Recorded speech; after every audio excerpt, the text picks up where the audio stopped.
Hello guys, तो हम आ गए कोटा गांव में अड़कई माता दर्शन करवा। बाइक लेके पहुंच गए। आप लोग देख सकते हैं कोटा का लोकेशन है।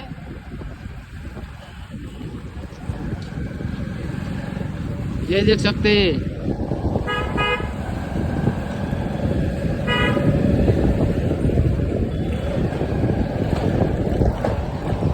बुआजी बाइक आए पासा જોઈ શકો કોઠા જય માતાજી।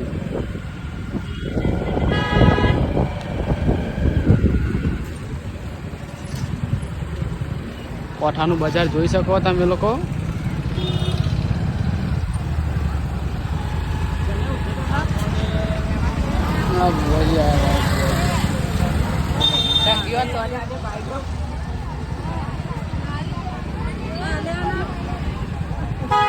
इधर हमारा भाईबंद होगा, बैठने वाला है हमारा भाईबंद, दोस्त हमारा दोस्त।